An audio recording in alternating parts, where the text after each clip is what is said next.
নমস্কার বন্ধুরা, আমি নীলিমা। সবাই কেমন আছেন? আশা করি ভালো আছেন।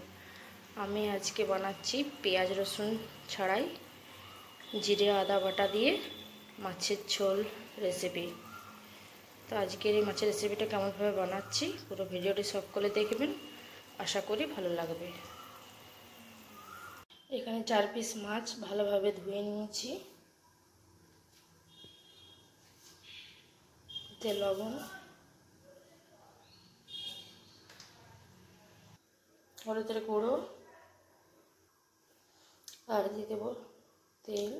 ভালোভাবে মাছটা লবণ হলুদ আর তেলটা মাখিয়ে নেব। এখন ভালোভাবে মাখানো হয়ে গেছে। কড়াই বসিয়ে দিয়েছি, কড়াইয়ের মধ্যে দিয়ে দেবো সরষের তেল।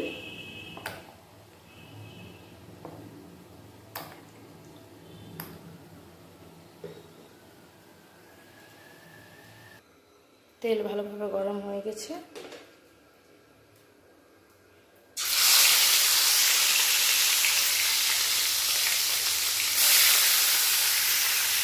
মাছগুলো একবার উল্টে নিয়েছি, আর একটু উল্টে নেব।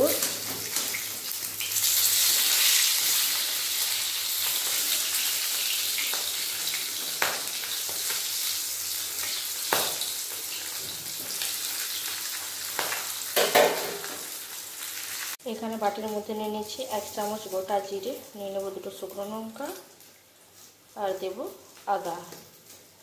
এটা ভালোভাবে পেস্ট করে নেব।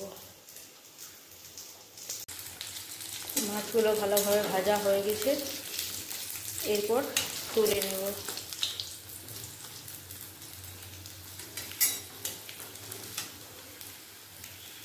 মাছ ভাজা তেলের মধ্যে দিয়ে দিলাম কালো জিরে। ওই তেলের মধ্যে দিয়ে দেবো যে জিরে আদা লঙ্কা বেটে রেখেছিলাম। তেলের মধ্যে দিয়ে দেবো হলুদের গুঁড়ো আর দিয়ে দেবো লবণ। এর মধ্যে কিন্তু আমি কোনো পেঁয়াজ দিইনি আর দেবো না ধনে গুঁড়ো, শুধু জিরে বাটা আর আদা বাটা দিয়ে রান্নাটা করব। আর এর মধ্যে একটা টমেটো কুচি করে রেখেছি, ওটা দিয়ে দেবো। মশলার সাথে টমেটোটাও ভালোভাবে কষিয়ে নেব।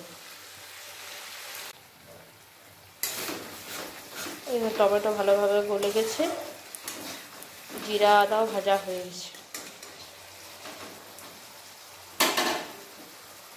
এরপর দিয়ে দেব জল।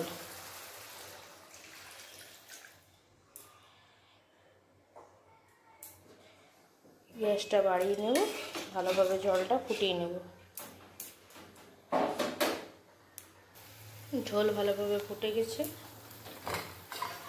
ওর মধ্যে ভেজে রাখা মাছগুলো দিয়ে দেব।